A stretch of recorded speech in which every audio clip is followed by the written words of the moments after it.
يعني لسه مطلع فان دايك، فلو طلعت صلاح اقول الراجل ده جه مش ليفربول ده كداب. ايوه يعني كانت حاجه ثانيه، ده ابو صلاح ولا صلاح فده مش هنطلعه كده كده لو طلع بيلعب شفت المشهد ده في ايام فين؟ خلي ان انا اجوم مع اوديجارد يعني. يا جدعان. هو اصلا يعني هم عشان برضه مش نفس الاسر.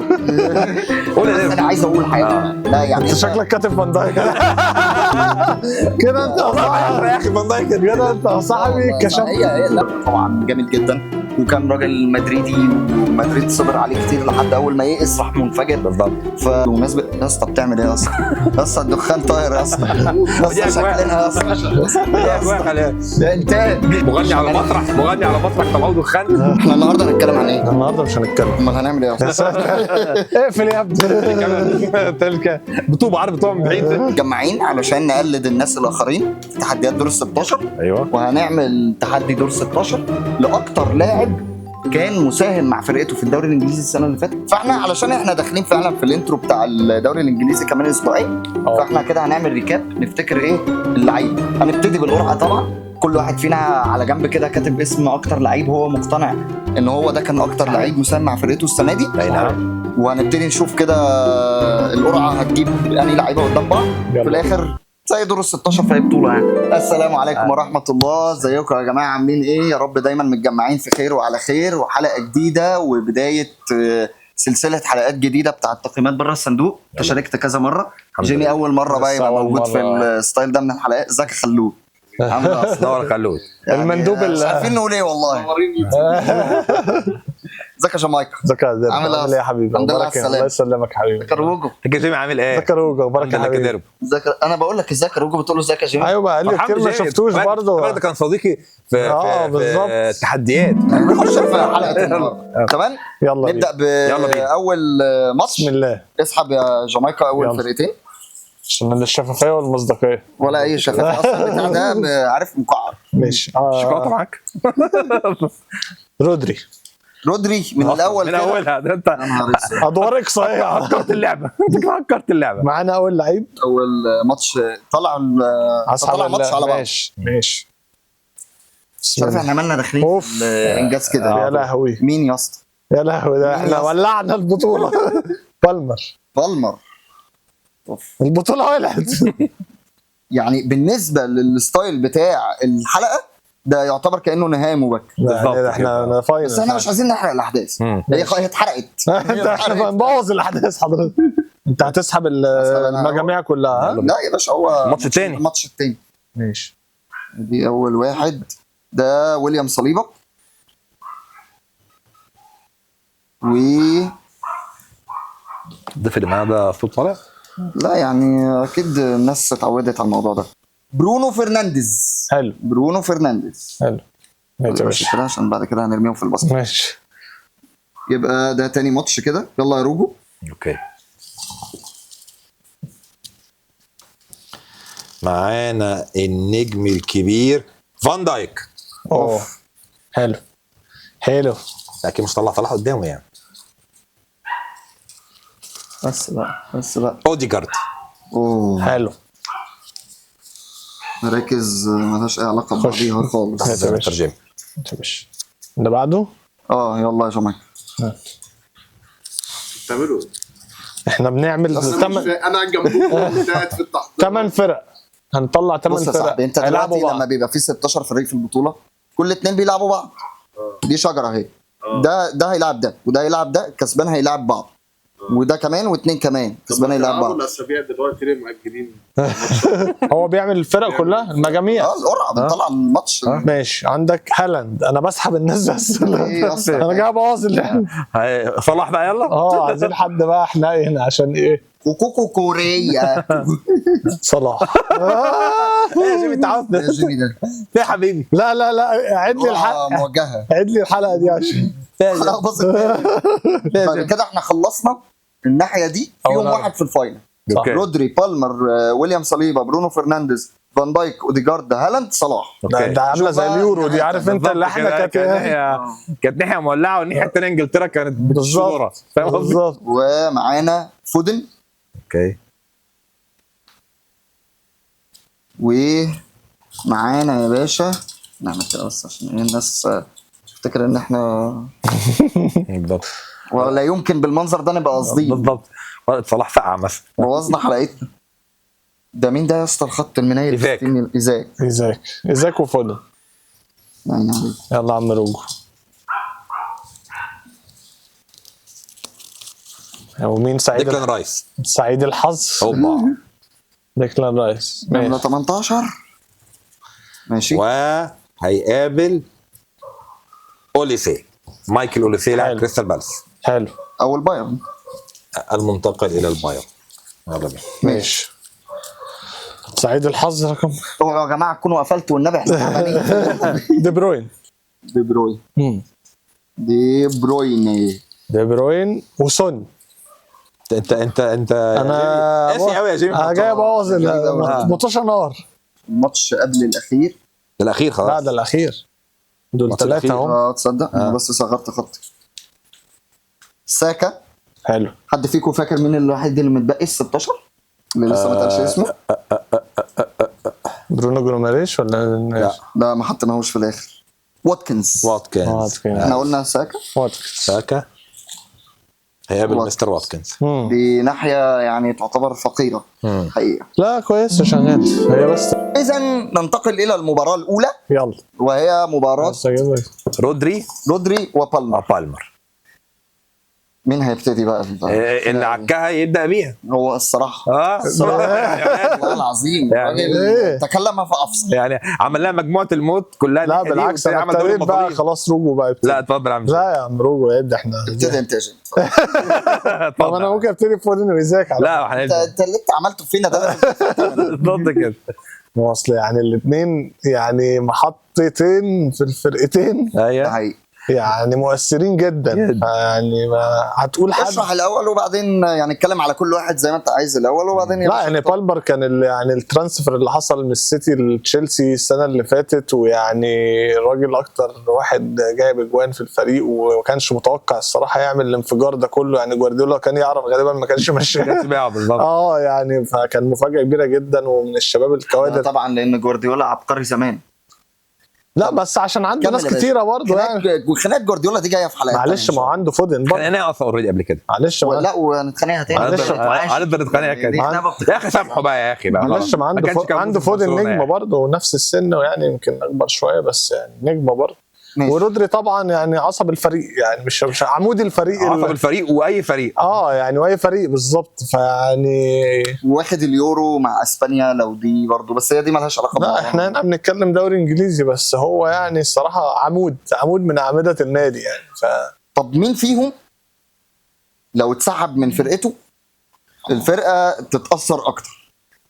هو رودري الصراحه. السيتي لما بيلعب من غير رودري يبقى ده قليل بيحصل، بس يعني لما شفنا السيتي من غير رودري مش بيبقى في احسن حالاته. هو بيبقى عامل كده حاله في نص الملعب طبعا مرعبه. بس تشيلسي من غير بالمر السنه اللي فاتت انا ما كنتش هشوف تقريبا تشيلسي خالص يعني. يعني ما كانتش موجوده. فالسيتي ممكن فيها طبعا نجوم تانيين كانوا ممكن يعوضوا، بس هو مكانه ما بيتعوضش عشان نبقى متفقين يعني. هو كده كده نجم طبعا. بس انا يعني لو هتزنقت السنه السوداء دي مش عارف مين اللي زنقنا السنه السوداء. انت اللي عملت كده. فيعني انا ممكن اروح مع بالمر علشان بالمر يعني كان مفاجاه بالنسبه لنا. رودري طبعا بقاله كذا سنه نجم ومولعها ويعني واساس وعمود وكل حاجه، بس يعني السيتي فيها نجوم كتيره جدا. لكن في تشيلسي بالمر كتاثيره على تشيلسي يعني لا شايف تأثير بالمر على تشيلسي السيزون اللي فات كان عظيم جدا الصراحة. يعني مش زي تأثير رودري على السيتي طبعا، مش بقلل منه بس مش زي تأثير رودري على السيتي يعني. طبعا هو كده هو بالمر الراجل اللي هو اختاروه ان هو احسن موهبة قادمة في الدوري الانجليزي السنة دي. بالظبط. فرغم بعدين ان احنا هو بنتكلم تشيلسي كان في الضياع بالظبط. لكن يعني انت اختيارك الاخير ايه؟ يعني لو هنتكلم من برسبكتيف او منطلق ان احنا بنقول لعيب مؤثر على الفرقه دي ومن غيره الفرقه فعلا ما يبقاش ليها شكل ولا ليها يعني كانش هتعمل اللي عملته السيزون اللي فات ده، لا انا هجوم مع بالمر. طيب انا بالنسبه لي هو خلينا نتفق. انت بتتكلم يعني رودري هو اهم لعيب في السيتي اللي يعني هو واخد دوري انجليزي رابع مره على التوالي، دي ما حصلتش قبل كده. هالاند واخد هداف الدوري الانجليزي تاني مره على التوالي. بس برضه رودري مش لوحده. بس هي ما يعني هو السيتي- عدم وجوده سيتي بيخسر. ده حقيقي.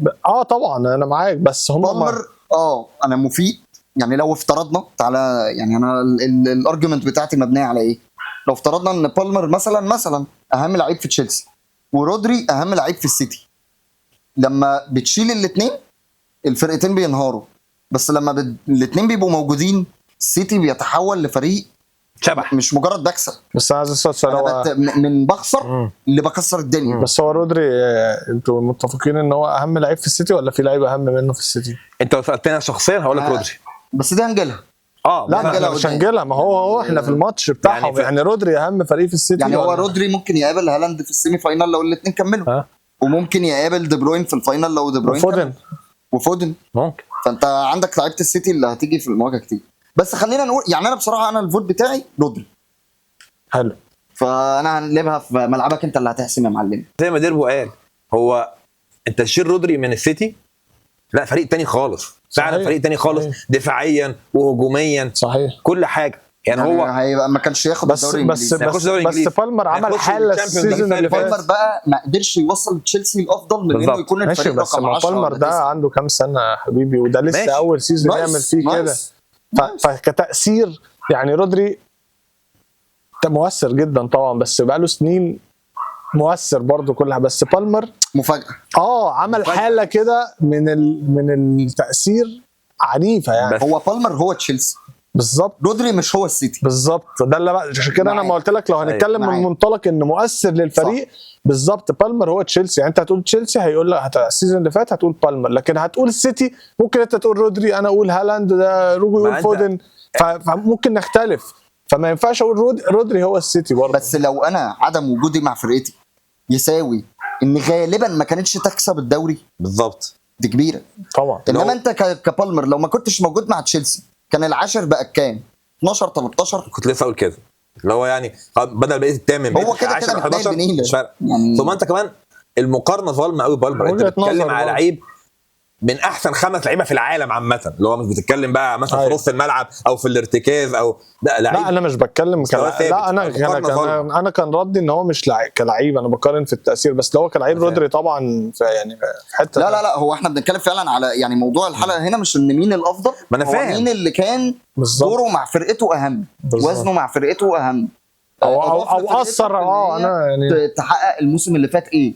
فهو تشيلسي فعلا ما حققش اي حاجه حتى لو انت اهم واحد فيه. ده حقيقي. هو يعني عارف لو مثلا كان تشيلسي بقى رابع وصل دوري ابطال ساعتها اوروبا كان فاقول لك بالمر من غيرها ممكن. كان زمانه بره خالص، كان يمكن. صحيح. انت حتى في الماتشات المنوره مثلا زي نهائي الكاس قدام ليفربول بالمر ما ظهرش مثلا، لما لعبوا سيمي فاينل برضه الكاس ده الثاني حقيقي. السنه اللي فاتت قدام خلاص يبقى قدام كده السيتي، بالمر ما ظهرش. هيريحنا بدري ورودري. اذا رودري صحيح. ننقل على متأهل الماتش اللي بعده. يلا بينا. متأهل كده اول ماشي. متأهل معانا رودري. اول متاهل لدور الثمانيه. ماشي. الماتش اللي بعده كان ويليام صليبه قدام برونو.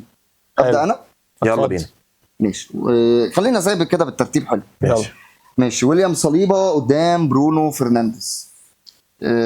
مش عارف ايه اللي ممكن اعرف اقوله بحيث اعمل اي شكل من اشكال يعني ويليام صليبه كان مدافع، يعني خلينا نقول ان ارسنال او قرايه بفضله كان لا هو بالعكس، هو بفضل ويليامز يعني بصليبه وجابرييل دي من وجهه نظري ان هم احسن مدافعين في الدوري، شالوا عن رايه كتير. ما ده اللي انا بقوله. يعني بسبب ان المدافعين دول بسبب خط الدفاع ده الراجل ده بقى اكتر واحد حقق شيء بالظبط. ف رهيب طبعا. قدامه بقى الناحيه الثانيه برونو فرنانديز اللي هو الصراحه هو جرينتا برضه فظيع يعني احسن. يعني لو هتقول تشيلسي سوري هتقول زي ما كنا بنقول بالمر تشيلسي بالمر هتقول اليونايتد، فهو برونو فرنانديز الصراحه هو اللاعب اللي بيلعب بروح. برونو لعيب اوفر ريتد قوي، بيلعب بروح وجرينتا بس يعني في وسط يا ديربو مستوى السيء اليونايتد بقاله كذا سنه. هو ستيل برونو الى حد ما هو اللعيب اللي مستواه ثابت في وسط المنظومه دي الى حد ما، مش بينزل قوي. يعني انت مثلا لما ايوه بس ثابت على ايه؟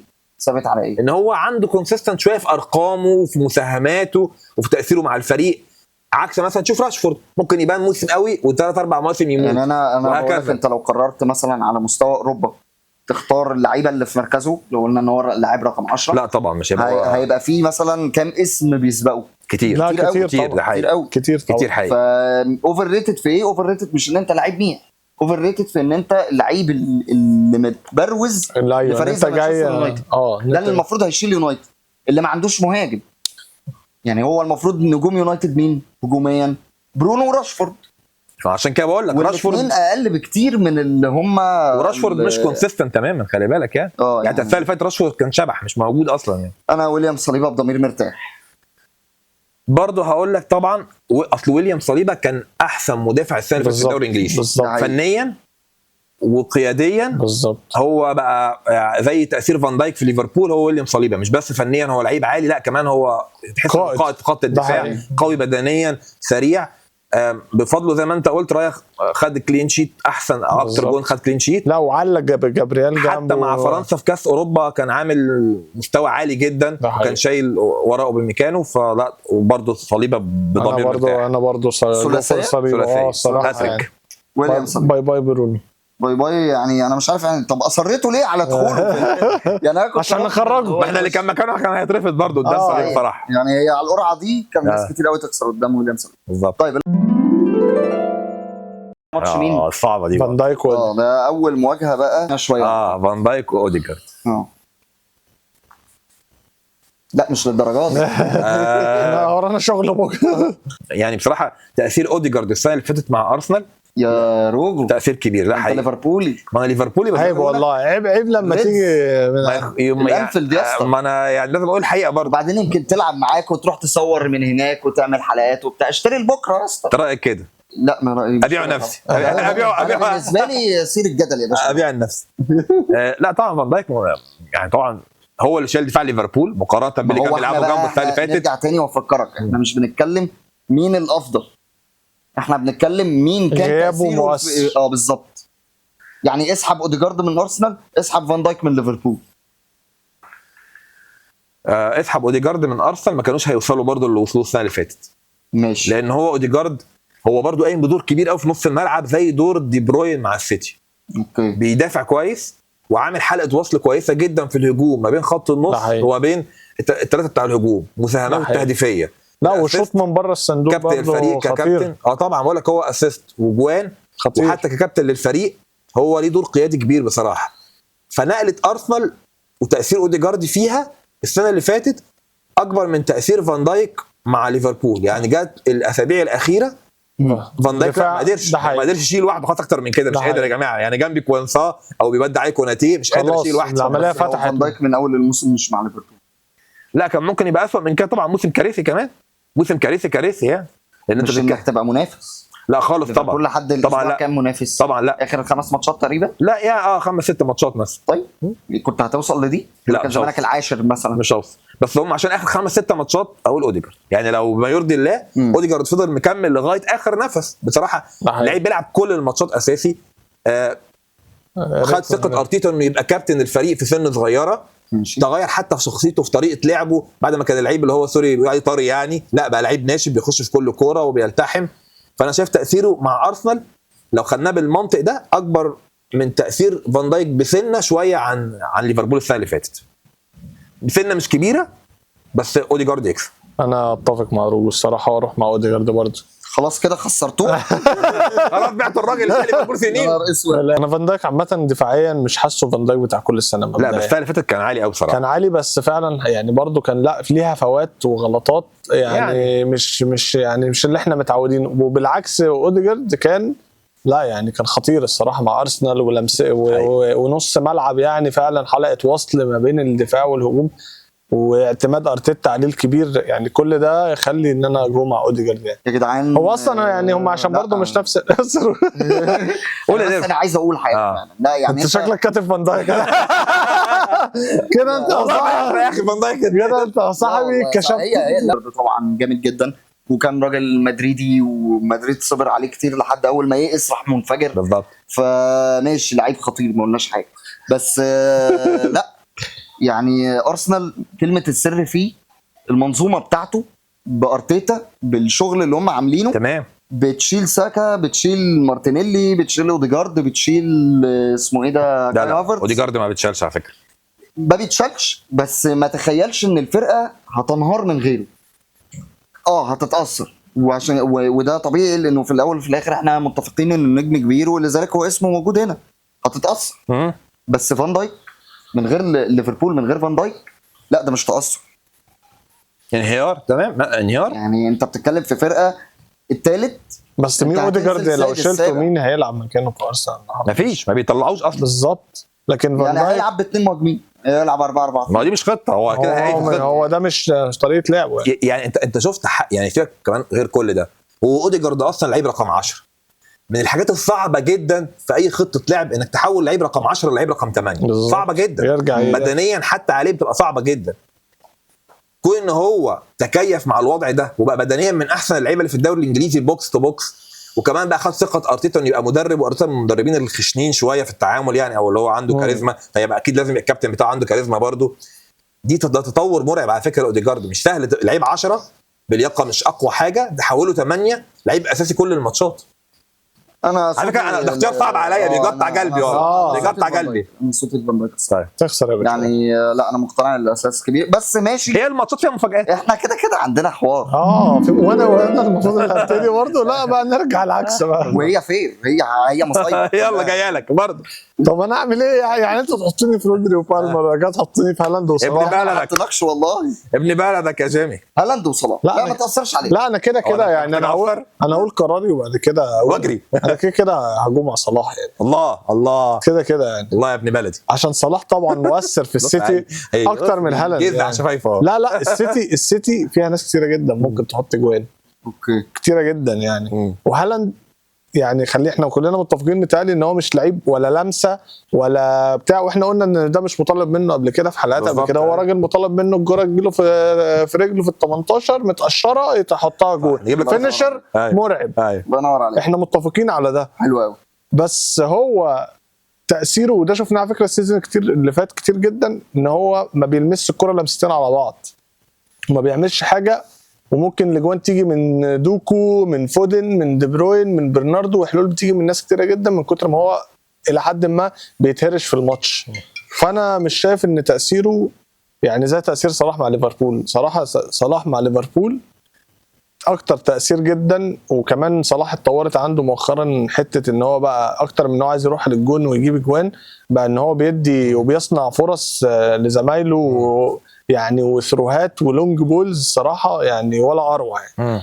واختفائه طبعا من الحاجات اللي بتبقى مؤثره جدا. صلاح فايق، انت عارف ان ليفربول هتشوفها في شكل مرعب.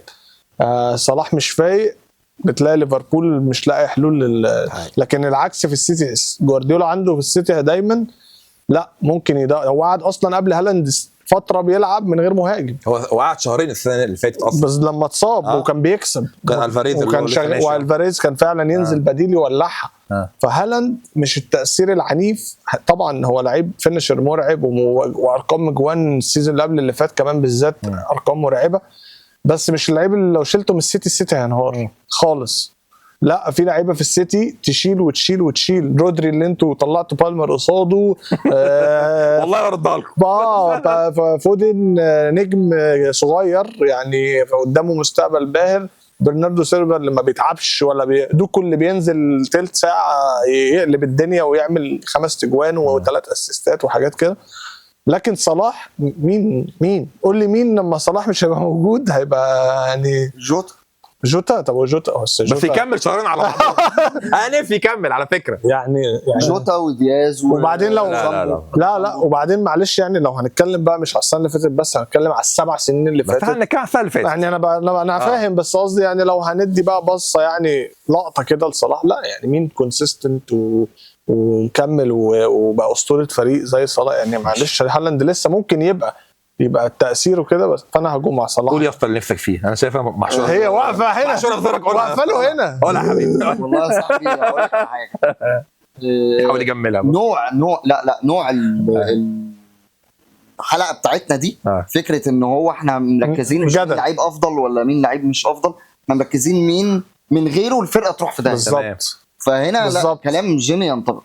شكرا. يعني لو انت بتسالني بتقول لي صلاح ولا هالاند في المطلق هقول لك هالاند، لكن لو تاثيره على السيتي او تاثيره على ليفربول بالظبط السيتي لا يعني الفاريز هيقوم بالموضوع وهيطلعوا كسبانين يا باشا. فودن من بره ال 18 رغم ان هو هداف الدوري وكل حاجه، لكن لا ده حقيقي. يعني صلاح بس على جدط ده كمان حاجه. ماذا لو المهاجم اللي قدام صلاح كان مهاجم نص مش داروين نونيز، يعني مش عايز مهاجم 10 على 10، مهاجم بس نص. كان زمان صلاح عامل اسيستات يمكن اكتر واحد في الدوري. ده حقيقي. السنتين اللي فاتوا بالذات صلاح اثر على صلاح. يعني لو عملنا الحلقه دي اثر على كل الليفربوليين، اثر على فرقته سلبا بقى. تبقى لنا الحلقه دي، يبقى داروين نونيز مستريح. تبقى لي الحلقه دي. العارضه اشتكت منه. جمهور ليفربول كله. انت عم روجو. ما هو بص يا اسطى، ما هو يعني 3 حاجات. الحاجه الاولانيه يعني بعد ما طلعت فان دايك ما قدرتش اطلع صلاح، يعني كده يقولوا عليا ده كذاب اكيد ما بشجعش ليفربول. يعني جو بقى التمثيل ده اخرج منه، ده اول حاجه.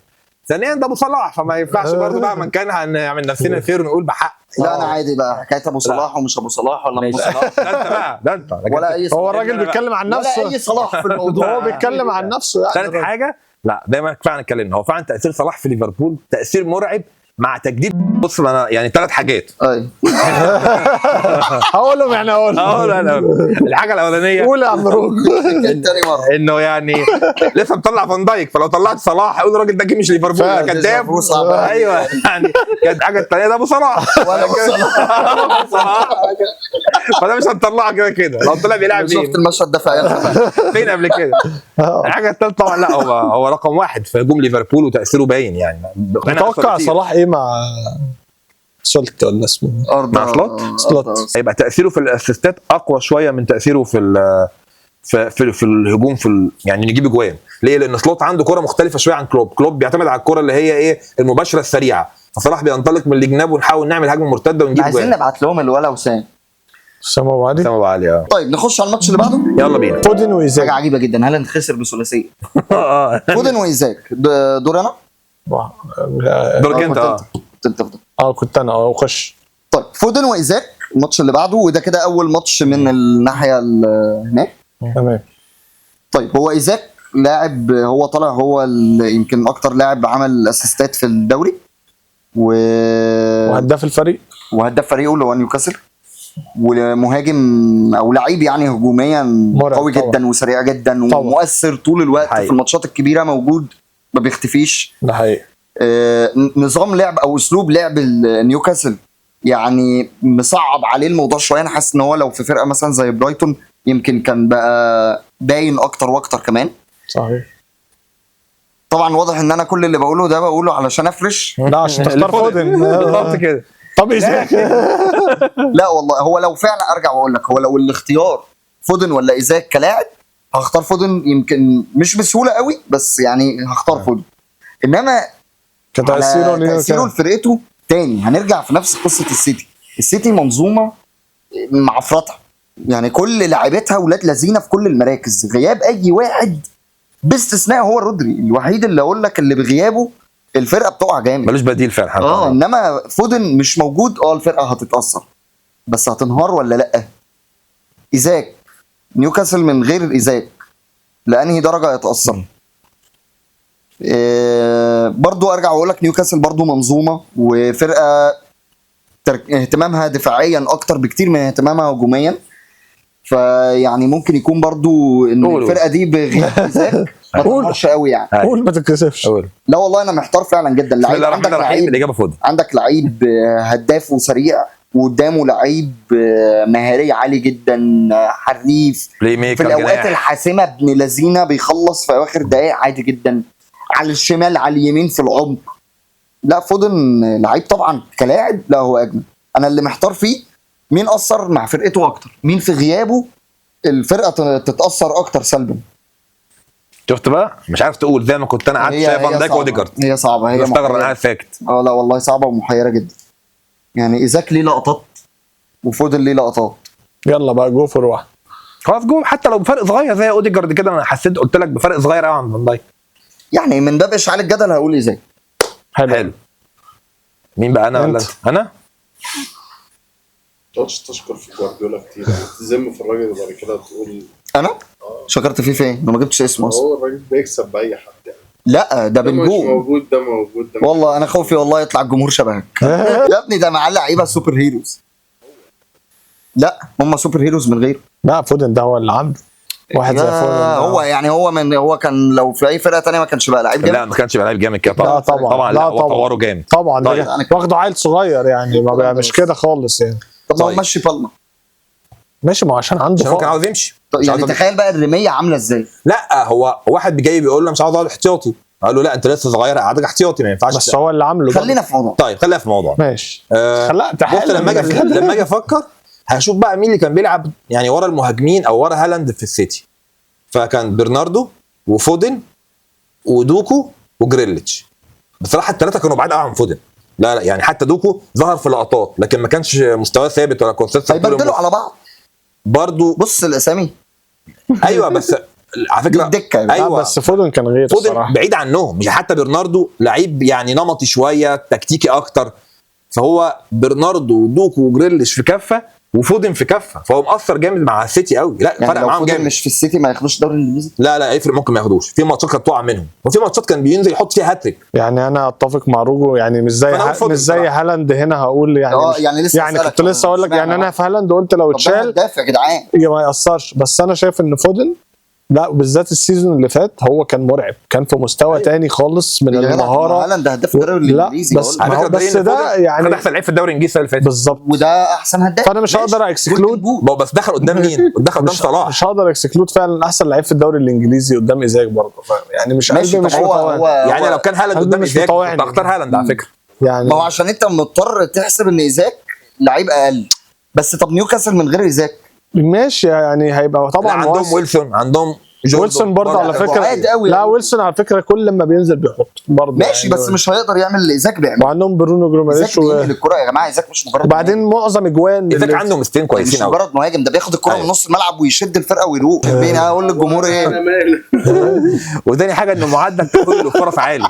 ان ايزاك معدل تحويله للفرص عالي ما بيضيعش كتير. طيب ودي قليله مش قليله كانت ايه الاولانيه عشان وان هو سريع جدا. ان هو فعلا زي ما بتقول بياخد الكره ايه ممكن بهجمه مرتده او يضرب الدفاع. رودري ولا فودن؟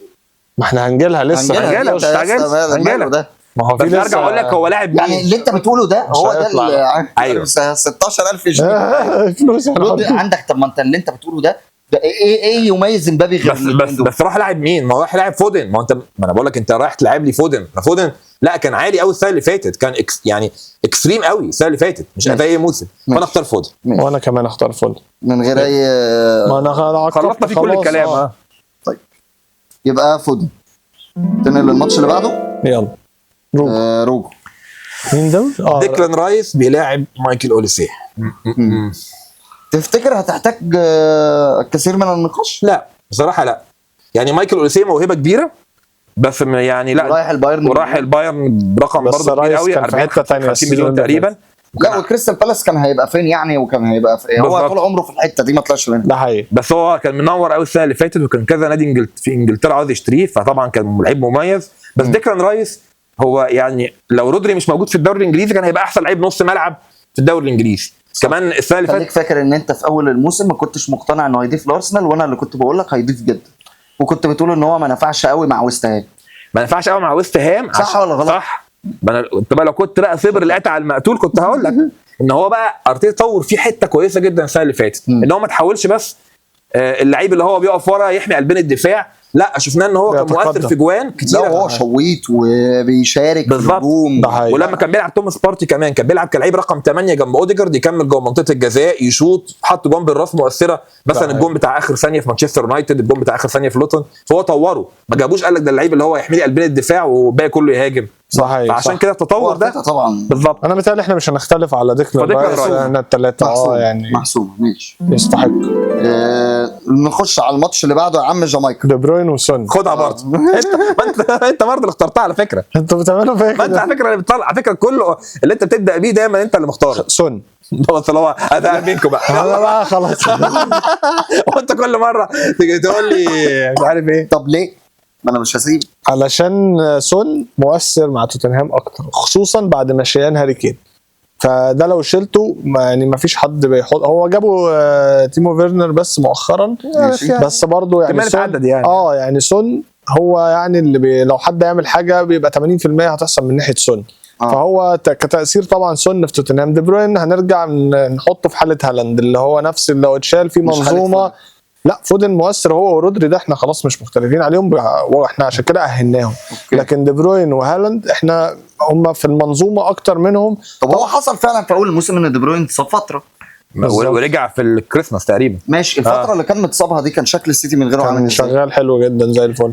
وظف الفاريز وفودن يلعبوا في الحته اللي في النص بالظبط، وفودن كان مأديها بشياكه وصون اتصاب برضه. لا بس ده ما يقللش من دور دي بروين. لا يعني طبعا هو طبعا في الموضوع. لا احنا بس هنا في المقارنه الحقيره دي، لكن غير كده دي بروين. هل التأييفه دي كان ممكن تستمر لاخر الموسم لو دي بروين اصابته طويله؟ كانت ممكن. فودن الموسم الاستثنائي اللي عمله كان ممكن يغطي فتره طويله.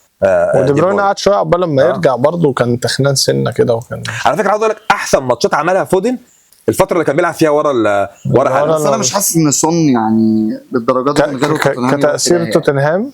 مش حاسس ان توتنهام يعني وبعد كمان خصوصا مشيان هاري كين هو كبر وما بقاش زي زمان يعني. بس اصل مين اللي هيبقى اللعيب المؤثر في توتنهام لو مش سون؟ قول لي لعيب مؤثر. ما هو اكيد في لعيب مؤثر في الفريق ولا كلهم مش لا نص الملعب شويه العيال الصغيره دول مش قوي برضه. بيسوما ما يعني لعب في الاول حلو بعد كده. ماديسون برضه لعب له نص موسم. يعني لو كان هاري كين موجود كنا ممكن. عشان كده توتنهام عموما ما كملش لاخر الموسم قوي يعني بس فضل يعني بس لا كان برضه يعني. بس كان في منافسه يعني فضل اعتمادا على اداء الرجاله دي. فضل اخر اسبوعين 3 الثاني بتاعهم بيلعب بيحاول يوصل تشامبيونز ليج. وايه انجي اسمه مش فاكر اسمه المدرب بتاعها المدرب بتاعهم انجي بوسكو مش عارف اسمه غريب. بوسكي حاجه بوسكويتا ده. اعمل جدل وقول له دي بروين وزنوق بدل ما تحسبها. ريحني يا ولد. لا ما يعني يا اخي ما تحسمهالوش. لا انا الصراحه لا انا اقول دي بروين طبعا. بس حلو. طب ليه بقى؟ اقول لك ليه. سيتي من غير دي بروين السنه اللي فاتت زي كده بالظبط ليفربول من غير صلاح. لا يا راجل هو دي بروين هو مخ السيتي. فعدم وجود دي بروين لا ما فودن كان قايم دربه برضه بالحته دي. ماشي فودن الى حد ما مواصفات الوينج. دي بروين راجل من العمق مقاتل قوي جدا مسيطر معاك كوره يعني انت مستحوذ. لا دي بروين في حته ثانيه. دي بروين في حته ثانيه يعني انت بتكسب فرق برضه ما بين ما تكسب 1-0 و2-0 وما بين ما بتبقى طالع كسبان 5-6. انما سون يعني انا حاسس ان توتنهام السادس تبقى سابع، السابع تبقى خامس. ايوه بس لو ما لا بس لما هو برضه سيتي لعب الدور الاول كله ما كانش الرابع ولا الخامس ودي بروين جابه وحطه في الاول. هو كان برضه فضل منافس لغايه الكريسماس. بس لا اتصور ان السيتي لاخر الموسم من غير دي بروين تشامبيونز ليج ودوري انجليزي واقدر اكمل.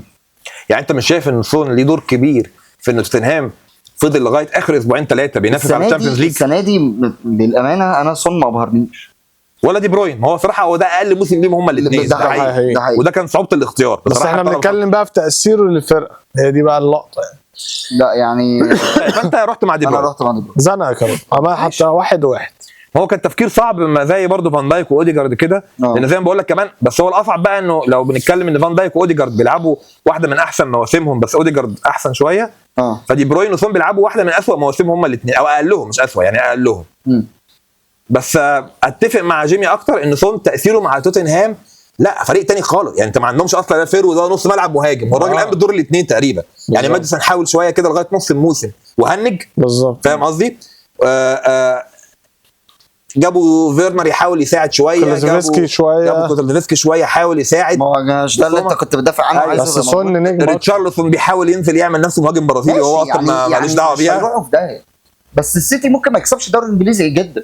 ممكن جدا ما يكسبش الدوري الانجليزي من غير مش اكيد برضه ما حدش بس نسبه كبيره ممكن طبعا. هو ليه لقطات مؤثره يعني طب يعني يا ريت بقى عشان توتنهام من غير سون هتروح فين يعني؟ ما انت هنا احنا داخلين في حته جدليه بقى دلوقتي. انا رايي دي بروين. ماشي بص بقى اللي احنا داخلين عليه ده حاجه وحشه. ده وحش جدا يعني بس نشوف. وحش جدا. يلا مين طيب دورك يعني سون اختار انت خلاص ما رجعتش في كلامك. ماشي دور مين؟ ساكا وواتكنز. ده دور روجو ولا كده صعبه؟ روجو لا انت واتكنز بأريحية طبعا. بأريحية كمان. بأريحية. ده انت فاجر. بس هو برضه بيتكلم من خلي بالك من نقطة تأثيره على الفرقة. ما بالظبط ما ساكا ارسنال من غير ساكا كان بس خلي بالك استون فيلا قافلة رابع. في اوديجارد وفي مارتينيلي وفي تروسارد عمل شغل كويس. استون فيلا ما فيهاش غيره. ما فيهاش غيره. هو هجوميا على الاقل هو هجومي. هو اولا طبعا كان تاني احسن مهاجم في الدوري. انا كنت هجوفر سكه عشان سكه يعني، بس انت لما يعني شدتني وكده بان هو فعلا تاثير واتكنز على استون فيلا السنه دي وكمل الاهداف اللي حطها، ولاعب احسن موسم ليه. واتكنز لاعب احسن موسم ليه والله. في اليورو كان خطير، وفي اليورو كان قاعد على الدكه غلط. ومهاجم متنوع على فكره، يعني على فكره سريع مش بطيء، كويس، شويت وهيدر كويس وجسمه مرن وبياخد بوزيشنز كويسه وبيعرف يلف بجسمه كويس. جاب اجوان كتيره مش سهل واثر مع استون فيلا اكيد، وجاب رقم كبير جدا كان هداف الدوري الانجليزي. بس ساكا برضه كان هو ساكا تاثيره جوه المجموعه ملموم. طب يعني نفس الكلام على اوديجارد يا رجاله. انت ساكا مين البديل اللي هيلعب فيه في ارسنال يخلي ارسنال في الليفل ده؟ بس كان برضه كان تروسارد تعدي على فكره، جت على فكره برضه لا بس على فكره جه النص الثاني من الموسم كان ساكا برضه مش في التوب فورم بتاعه. ماشي، بس كان تروسارد مثلا شايل الفرقه، يعني شايل كذا ماتش كذا ماتش ورا بعض. بس كاي هافرز لما لعبوا فيرود برضه عالى بالفرقه. ساكا برضه تاثير واتكنز مع استون فيلا ما كانوش هيوصلوا اصلا تشامبيونز ليج. نو واي. بس هي دي لقطه، نو واي. هم الفكره ان هم عملوا مركز يعني هم يعني بس ارسنال من غير ساكا كان يبقى فين؟ كان هيبقى في التوب فور؟ كان هيبقى في التوب فور تقريبا. كان هيبقى في التوب فور انه عنده لعيبه ثانيه، فاهم؟ خلاص يعني انا واتكنز برضه معروف عشان هو الصراحه طب ليه قلت ما تسيبه يمكن يصعب عليك؟ لا انا بقول انا بعديك ساكا. لا انا رايي ساكا طبعا. ماشي واتكنز. ساكا مش عشان لعيبه احسن، ساكا علشان يا ابني انا يعني انت مش فارق معاك ان واحد فريق عمره في حياته ما كان بيخش اصلا يلعب يوروبا ليج، راح لعب تشامبيونز ليج بسبب لعيب جاب تاني هداف الدوري تقريبا. لا ما دي لقطه يعني دي لقطه تصدق اقتنع على فكره. ده لو بيشوط ضربات جزاء، ده لو بيشوط ضربات جزاء كان ممكن يبقى هداف الدوري يعني. لو مثلا خلاص يا باشا ماشي كده خلص الدور ال 16. نخش بقى في دور الثمانيه. ماشي. احنا كان دورك انت يعني انتوا بعد الشعر اللي قعدتوا تشعروا لي في رودري الراوند اللي فات على طول، يلا على طول. وصليبه هجوم مع رودري طبعا. فعلا؟ يعني انتوا يعني هتيجوا تقولوا لي صليبه دلوقتي. رودري برضه اصل رودري برضه طبعا هو ويليام صليبه لو يعني فرق كتير قوي مع دفاع ارسنال، بس لا رودري وان مان شو يعني. برضه ستيل جابرييل بيحاول، بين وايت برضه بيحاول، لكن لا وان مان شو. رودري صعب قوي. وانا رودري ماشي. اوديجارد صلاح ده انا بقى طيب جول والله جول صلاح يعني قول. لا اوديجارد. انا صلاح وانا صلاح. يلا عشان بس ليفربول. انا ليفربولي. ما انا كده ليه يا عم؟ لا واكيد صلاح مؤثر اكتر من اوديجارد يعني مع ارسنال يعني صلاح طبعا صلاح. يعني صلاح ممكن اوديجارد يبقى، بس صلاح دلوقتي صلاح. انا اقول لك على حاجه، مش حاسس ان انا رغم ان انا مختار اوديجارد بس مش حاسس ان انا عايز ادافع عنه في المواجهه دي. ماشي اللي بعد ديكلان رايس دور روجو. خش يا عم. فودن. مش لازم تقلب بسرعه قوي كده يعني لا فودن اصل بقولك كان حاجه. اصل احنا فعلا شرحنا كل واحد اكتر اللي فاتت بصراحه. وديكلان رايس اتطور كتير، بس لا فودن لا بس ثانيه واحده انتوا الريتم سرع مننا ونسيتوا محور الحلقه. احنا بنتكلم مؤثر. ايوه مؤثر. لا هو ارسنال من غير ديكلان رايس بيروح في 60 دقيقه. لا بس ليه السيزون اللي قبله كانش ثانيه واحده، السيزون اللي قبله ما كانش فيه ديكلان رايس وكان ارسنال برضه بينافس. فلكن فودن والسيزون اللي قبله ما كانش فودن مؤثر. لا كان فودن السيتي 3 سنين قبلها بياخد الدوري الانجليزي عادي يعني.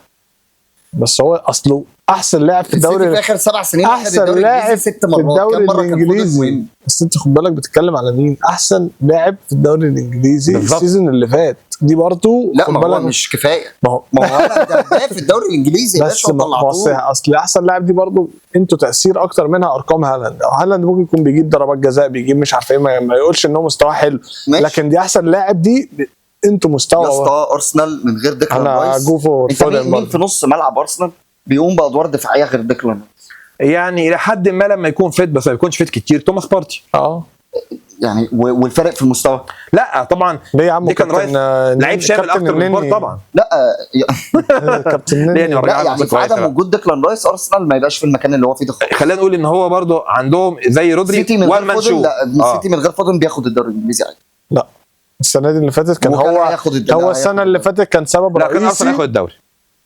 صدقني ارسنال من غيره يبعد قوي لتحت. لا فودن كان مؤثر في ماتشات كتيره قوي السنه اللي فاتت قوي. قوي. ويوم ما الدنيا بتقفل مع كان بيجي من بره ال 18 عملها كتير قوي بشماله في المقص، حطها شامبيونز ليج، ولو ما عملهاش غيره هيعملها. لا صح، ما كانش حد بيعملها. شوف فودن وشوف الثلاثه التانيين اللي بيلعبوا ورا المهاجم، جريليش ودوكو وبرناردو، الثلاثه سكنوا بعاد قوي. في الفاريز وفي هالاند، كل دي حلول دول مهاجمين، كان على الثلاثه دي كلها حلول هجوميه جوارديولا هيعرف يقيفها ازاي ويستفيد منها. انما انت بتتكلم يا ارتيتا معكش ديكلان رايس، هتعمل ايه؟ هتختار فودن بعد كل الجمهورات؟ طب انا لا طبعا لا انا فودن. لا يا جدعان، لا والله لا فعلا. ماشي، ما هو احنا فوت. عايز ايه ده؟ اللي عاوز تعمل كارت الداجر 3 تمام اوكي. مش هتاكلوني بسرعه. لو الجولدن كارد وانت اصلا ب3 تمام اوكي، دي حاجه. لا احنا مش بناكلك على فكره حلوه. خلاص عايزين نبقى نضيف. ماشي ممكن نضيفها دلوقتي؟ لا احنا ما اتفقناش عليها. خلاص يا باشا 2-1 يلا. هو بص هو لا في دماغي شويه. انا من حقي ان انا احاول ان انا اقنعكم. صح. لا انا شايف لا، في نقطه انتوا متجاهلينها. انتوا متاثرين بمدى جوده اداء فودن، وانا مش مخالفكم في دي. انا معاكم. انا بس كل اللي بتكلم فيه تاني يا اخوانا، ارسنال المفترض ان ارسنال اقوى دفاع في الدوري، صح؟ المفترض. طيب ديكلان رايس ليه يعني لا ما كناش طلعنا بقى صليبه لو اقوى دفاع. ما كانش لو هنتكلم على الدفاع برضه يعني صليبه يكسب. صليبه عنده ناس معاه في الفرقه بتساعد في الدفاع، انما رودري هو الوحيد اللي شايل دفاع السيتي. اللي هو البطل. طب رودري ولا رايس؟ اكيد رودري صح. سؤال يعني خلينا نشوف الماتش هيوصل ليه. على فكره لو رودري لا يعني خلينا يمكن خلينا ما نحرقش. ماشي. فلا يعني ديكلان رايس ارجع واقول لك هتبدله بتوماس بارتي يتفرج على ارسنال طول السنه. طبعا لا مش هيبقى التاني. بس كومبيرنج تو فودن في السيتي، وانهياره كان هيخلي السيتي الموضوع بالنسبه له اسهل بكتير، لدرجه ان ما كانش لازم يبقى فودن فعلا بقى. بس ارجع اقول ان يعني فودن كان عامل اساسي. انت برضه انت اصله مش رايح يلعب مثلا سون ولا ساكا ولا واتكنز ولا اوديجارد، هو رايح يلعب احسن لعيب في الدوري الانجليزي السنه اللي فاتت على استحقاق. مش هو مثلا ايه بص بقى جابها لك عشان لعيب انجليزي يعني تديها له. كنا ساعات بنقول لك على كده. ده مش محور الحلقه. لا ما هو بقول لك مين افضل. احنا مش كده افضل بس ما هو انا بقول لك شيله من الفرقه. هو بيقول لك وقع مع مين يعني. كان شيل كل جوانه ومساهماته. هم مثلا ما بيبقوش كاسبين 4 فهو بيجيب الخامس والسادس فبيعملها يعني ايه كريم صوتيه فوق التورته. لا هو في ماتشات شالهم فودن لوحده بالظبط. الفتره بالذات بتاعت دي بروين. السيتي هياخد الدوري مش هياخد لان دي بروين ما كانش موجود يا اسطى، والله ما كانش موجود دي بروين. لا ما هو على اساس بقى لو دي بروين موجود انت بتحلم بقى كده. احنا بنحلم بقى بدوري فودن يلا 3-0 يعني. الصراحه لا يعني حاسس ان انتوا كان ممكن انت كده برايس هي قريب على فكره. كان ممكن يكسب بس هو يعمل حد تقيل قوي، بس هي دي الفكره. ماشي يعني انت جيم سون ومين؟ واتكنز طبعا. لا هي سهله قوي كده صح؟ واتكنز انا برضه يعني طبعا يعني تاثيره كان جامد قوي في حكم ان انا كنت مختار ساكا ودي بروين اللي خسروا من الاثنين. انا بالنسبه لي الاثنين ما كانش المفروض يوصلوا للمرحله دي اصلا. القرعه هي اللي وصلت. لا واتكنز طبعا. وانتوا الاثنين مختارين واتكنز في خلصان الماتش برضو بدوري فيه مش واضح قوي. بس قول رايك برضه. لا قول. لا يعني هو طبعا في الاول وفي الاخر انت هتستختار سون يعني كل. لا هو الصراحه لو هتحط الاثنين في وش بعض سون طبعا قيمه اكبر بكتير. بس انت تاثيره يعني الحجه اللي انتوا معتمدين عليها في واتكنز ايه؟ اللي خليته يغلب ساكا ان هو وصلهم الرابع. مش معقول هيبقى غلب ساكا ويخسر من سون، ده كده نبقى بنستعرض يعني القرعه برضه. بس هو برضه واتكنز بقول لك عمل موسم ده كمان، لو كان بيشيل ضربات جزاء كان وصل لاعلى من كده بكتير. اذا انتهى دور الثمانيه ونخش على السيمي فاينل. حلو قوي. حلو. معانا مين في السيمي فاينل يا باشا؟ اللي جايه دي دور مين؟ انت. سبحان قوي انك انت برضه تاني طلعت تاني. يعني انا حاولت اطلعه مره ما طلعش. لا طبعا هتكلم هرجع اقول ايه؟ قول. هرجع اقول ايه؟ لو قلت ان لعيب اثر مع فريق وخلاه كان هو لولا ما خدش البطوله، ولعيب تاني طبعا مش قصدي كده صلاح، ولعيب تاني هو لولا كان الفريق هبط. انا بقول هبط. لا مش هبط. لا انا بدي مثل يعني. لا ما كانش دخل تشامبيونز ليج. انا بدي كمان بقى مثل اكستريم قوي انه كانوا هيهبطوا. فانت تختار مين فيهم؟ لا بصراحه قيمه المكسب الدوري اكبر من قيمه مكسب الهبوط. بالغ اكتر. قيمه المكسب الدوري اكبر من قيمه الهبوط، حتى لو ده نجاني من الهبوط مثلا في اخر 15 ماتش كان كل ماتش يجيب جونين وطلعني من الاخير للعاشر. لا بس ستيل ده خلاني اكسب الدوري، من غيره هو اما نشوف. فانا رودري برضه. طب معلش ابو صلاح يعني انت حبيبي بس لا بس انا اختلف معاك. حقك. لا انا اختلف. ايه اللي ازاي؟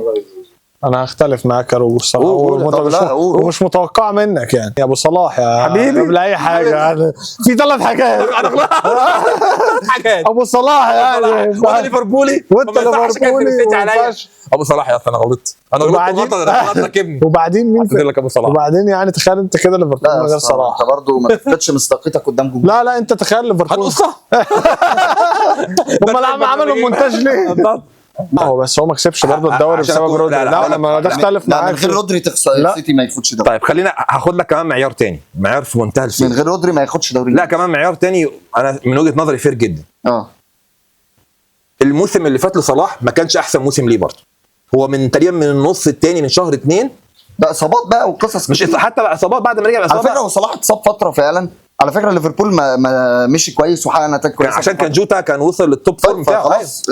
اذا يسهل تعويضك على فكره. لا وكمان لو اللي هو حاجه بقى لو هنرجع هو رودري اختفى شويه السنه اللي فاتت. لا رودري ما يختفيش اصلا، لا بيتصاب ولا بياخد انذارات. هو ماتشات غابهم خسروا 2 منهم. هو خد طرد مباشر في ماتش، ووقف 3 ماتشات خسروا منهم 2 بالظبط. فاهم قصدي؟ فقدام بقى ان صلاح ارجع تاني واقول لك لما كان قدام اوديجارد على فكره صلاح لما غاب تم تعويضه وليفربول مشي كويس. وصلاح فعلا اوديجارد لو غاب من ارسنال حوار، رودري لو غاب من السيتي لا ده مش بس حوار، ده انا بقول لك البطل ممكن ينزل تاني تالت. وعشان اكون فير معاك، ولو صلاح كان في مستواه من شهر 3 لشهر 5 كان ممكن ليفربول يكسب الدوري. كان ممكن، كان على الاقل نفس لكن هو مشكله ان صلاح لما رجع من الاصابه في شهر 3 كان في اقل مستوياته، لدرجه ان هو دخل في خلاص اقنعتني كونفليكت قصدي مع كلوب وحط احتياطي. انت كتبت صلاح؟ لا ده انا بس ده فكده رودري وصل 3 رودري مش توكل على الله. طيب اقنعتني صلاح. اذا رودري يتأهل للفاينل، وصل للفاينل. عندك فودن وواتكنز. ده دور مين بقى؟ ده دور روجو. انا لسه فودن وواتكنز. انا فرحان فيكم انتوا الاثنين. والله صعبه. بس انا شايف انا اقول لك على حاجه، احنا مش عشان ما نخليهاش تبقى فاينل السيتي. لا ما احنا مش عايزين نحسبها كده، انا بحاول احسبها فير يعني. لا يا باشا خليك فيه. ما انت هنا لو حسبتها بنفس الفيرنس بتاع صلاح رودري، وان ده خلانا ناخد الدوري وده خلانا ناخد شامبيونز ليج، يبقى هتقول فودن. بس لو هتقول ان هريحك يا بس هي قيمه تاثيري ان انت كانت نتيجته انا اثرت تاثير كبير، نتيجه التاثير ده فوز ببطوله مش مجرد صعود للتشامبيونز ليج. بس واتكنز نفسه كلاعب زي ما كنا بنتكلم على فودن ودور وسط المجموعه، ان فودن نفسه عمل موسم رهيب السنه اللي فاتت. مش مجرد ان هو سيتي كسب البطوله وخلاص زي ما انت بتقول انه مثلا هو في لعيبه تانية بتعوض وجنبه مجموعه متكامله. لا واتكنز كان عامل موسم جامد جدا من اول ماتش لغايه اخر ماتش. ده كان ممكن يبقى هداف الدوري لو بيشوط ضربات الجزاء زي هالاند. ده حقيقي. ومهاجم كان متكامل بصراحه، مرعب السنه اللي فاتت. زائد بقى ان ده الترجم انه مثلا فرقته ما خدتش 7 ولا 8، لا ده فرقته كمان بجوانه دي وصلت الشامبيونز ليج في موسم تاريخي بالنسبه له. فحاسس انه واتكنز بس مش هينفع الفاينل ما يبقوش احسن لاعب في الدوري الانجليزي برضه. حاسس الناس ممكن تشتمنا اللي هو انتوا عبط يا جدعان. لا هيرجعوا عنوان طب على فكره انا عاوز اقول لك ما هو احسن لاعب الدوري الانجليزي اكيد برضه كان اكتر لاعب مؤثر في الفريق. لا مش ضروري، ممكن عندي بديل عالي جدا. لا وعاوز اقول لك كمان يعني رودري اعلى من فودن لو وصل معاه فاينل. هقول لك حاجه ثانيه كمان، انت عاوز تقنعني حتى انه لما الدوري الانجليزي السنه اللي فاتت قال لك ان فودن احسن لعيب محدش اعترض؟ اكيد كان في ناس شايفه ان فودن احسن منه، وطبيعي جدا على فكره. مين احسن منه؟ كان ممكن في لعيبه ثانيه احسن منه. يعني قصدي من فودن. يعني قصدي حتى لما الدوري الانجليزي نفسه اوفيشال طلع قال لك ان فودن بالتصويت خد احسن لعيب، ما كان في ناس معترضه. كانوا عايزين مين؟ حبيبي. فلا انا بالنسبه لي انا 50-50 الصراحه مش حاسم. وانا برضه يعني واتكنز الفرق في التاثير اكبر، بس فودن قيمه التاثير بقى اكبر. يعني الفرق بس برضه خلينا بس في حاجه على الترابيزه لازم ناخد بالنا منها. انه برضه دي استون فيلا وده مانشستر سيتي. فان هي استون فيلا النهارده لو جيت بصيت اخر مره كانت لعبه شامبيونز ليج كان من كام سنه؟ لا هتلاقيها حاجه ما نفتكرهاش. فده برضه يعني هو مش الدوري الانجليزي بس هم بالنسبه لهم كنادي في تاثيرها بلد كبيره. يعني ممكن تبقى بالنسبه لهم كانهم خدوا الدوري، احنا بنلعب شامبيونز ليج يعني. فاكر لما عملنا حلقه اول الموسم وقلت لي مين اكتر فريق ناجح السنه اللي فاتت في الدوري الانجليزي؟ قلت لك ويست هام. قلت لي ازاي؟ قلت لك ده كسب يعني الكونفرنس ليج اللي هي اصلا يعني بالنسبه له عمره ما كان هيعملها في حياته. بالظبط صحيح. فاحنا برضو انت ما تجيش تقيس ان هو واتكنز عمل وكان جامد وطلعهم شامبيونز بس فودن اجمد عشان جاب لهم الدوري ماشي. بس لا هو ما كانش اهم. يعني اللي هيخليني اميل معاك في القصه دي ان هو مش اهم لاعب اتسبب في ان السيتي ياخد الدوري بالظبط، وكان في مجموعه برضه وفي سيستم وفي رودري وفي اذا واتكنز يبقى النهائي رودري وواتكنز، مع ان فودن احسن لاعب في الدوري الانجليزي عشان بس ما يتشتمش على مش جايين هنا عشان الشتم. بس هو كان في لعيبه كتيره معاه مؤثره، هو صح. كان طبعا ادي اكتر واحد بقى مؤثر بالظبط، ودي اكتر واحد عامل فرق في التاثير. ده حقيقي كده لو حبينا نقول ان ده عنوان الفاينل، ان انا كده بدأنا انا كده اللي كاتبه طلع من انا كنت لسه عايز اسال السؤال يعني انا موجود ولا طلع؟ لا ما ينفعش اقول دلوقتي، طلع من بدري يعني موجود ولا طلع؟ موجود. وانت موجود يا ولاد الذين يا ولاد الذين، انتوا شكلكم كاتبين نفس اللعيب. خلينا نشوف، مش عايزين نحرق دلوقتي. طب ابدا يا جيمي، انت على فكره انت اللي هتختم زي ما بدات. هو هيبان من دفاعكم عن اللاعب اللي انت اتجننت يالا في حالك ولا كده يا جماعه طبعا كلكم هتقولوا يعني اكيد بالظبط اكيد رودري بقى يعني رودري اللي غاب 4 مطوشه وخسروا منهم. يعني قول رايك، مالكش دعوه باي ناحيه. رودري طب ليه؟ في كلمه اهو، ما انا لسه بقول الراجل غاب، لما غاب 4 ماتشات خسروا منهم ماتشين، واكتر لعيب مؤثر وعمود الفريق وكل الكلام ده. بس واتكنز انت لسه معلش بس هنا بقى الراجل ده من غيره استون فيلا كانش عمل انجاز تاريخي، والفريق اللي خلص رابع كان ممكن يخلص عاشر. لا بس رودري، طيب انتوا كاتبين رودري. هو انا عايز اجادل في حاجه بقى. لا هو استون فيلا من غير واتكنز ما كانش يبقى عاشر ولا، لان فرقه منظومتها كويسه وعندهم كذا مدافع كويس وعندهم كذا لعيب كويس. لا بس ما كانش يبقى رابع برضه، ما كانش يبقى رابع، بس ما كانش راح في 60 دقيقه، خلص كتير اوقات كده. اجوانه مؤثره جدا، كميه الاجوان اللي جابها ما فيش حد كان هيبقى فرقه رخمه وقويه في الدوري، زي برايتون، زي كريستال بالاس، زي الفرقه دي. ماشي انت بتتكلم فرق كبير على فكره، تشامبيونز ليج. انما السيتي تاني وثالث ورابع، بقولها السيتي من غير رودري ما ياخدش دوري الانجليزي. يبقى ده كده ديربو كاتب بسم الله الرحمن الرحيم. هكمل نقطه ثانيه، انه اورجو كاتب واتكنز، ان لو بنتكلم على 38 ماتش ممكن مثلا انا هقول اكستريم قوي، ان واتكنز لعب 30 ماتش منهم حلو، رودري لعب 38 ماتش حلوين. هو ما لعبش طبعا 38 لانه اتطرد في ماتشين 3 ماتشات، بس هنتكلم لو 35 ماتش واتكنز لعب 28 ماتش منهم كويس حلو. لكن رودري لعب ال 35 ماتش كما ينبغي الكتاب، وثابت قوي كما ينبغي الكتاب. صحيح. فبالتالي ما انت بتتكلم عيب استثنائي قوي قوي، وبصراحه يعني هو ولو هنمنشن كمان اسبانيا في اليورو كمان، يعني لو هندخل بقى كمان، انا كنت شايفه المفروض كان ياخد احسن لعيب في العالم السنه اللي فاتت لما خد الدوري والتشامبيونز ليج وجاب الجون اللي كسب بيه الشامبيونز ليج. بس يعني اني واي مبروك يا عم رودري، فنقول رودري هو اللي كسب، واقل اعتقد انه لاعب من السيتي هو اللي خدها. بس منطقي وفي بيتها نكشف عن بقى. انا اخر واحد اكشف عشان انا كده مطرود. طيب يلا، انا كان رودري وانا كان رودري. انا اول لعيب خرج في الدوري يلا يا كلب انت بتعمل بره. بالمر. بوف التاريخ كان بيقول لك بالمر، وازاي يا جماعه بقى يا جدعان ازاي؟ انا عايز اقول لكم يا اولاد الذين ده لسه اول ماتش. بس ارجع واقول لك هو طلع على ايد مين؟ رودري اللي هو مين؟ اللي خد البطوله، فيعتبر ايه هو زي واتكنز اللي وصل النهائي. صح، خرج على ايد نفس شكرا يا دربو على الجمهور. احنا وعلى فكره عايز اقول لك على حاجه للامانه، هو بالمر فعلا تاثيره مع تشيلسي، نرجع ونقول تاني تشيلسي من غير بالمر ايوه طبعا يعني ولا حاجه ينافس في هبوط. هو بالمر لو كان لاعب في لاعب ثانيه كان ممكن يكسب بالظبط. يعني لو اي لاعب تاني قدام انا بيتهيألي كان ممكن يوصل لحاجه كويسه. المشكله ان احنا القرعه خسرتنا لعيبه كتير، هو انا اللي عاملها فمش قادر يعني ايوه بس ما هو ده اللي خلانا نطلعه، هو ده اللي طلعه. بس انت بقى اتفرج اكروس السيزون اللي فات مين بيعمل، مفيش حد بيعمل حاجه غيره. 18 مثلا، يعني هو صدقني لو قدام اي حد تاني ده كان جايب كام هاتريك، هو حد عارف رقم؟ جايب كذا هاتريك يعني، وده الفرق ما بينه قوي واضح ما بينه وبين واتكنز. اهداف واتكنز اتحولت لتاثير واضح مع الفريق بالظبط، وصلوا للتشامبيونز ليج، خلاها حاجه ماديه ان هم تاهلوا الشامبيونز، لكن بالمر للاسف ما عملش اي حاجه.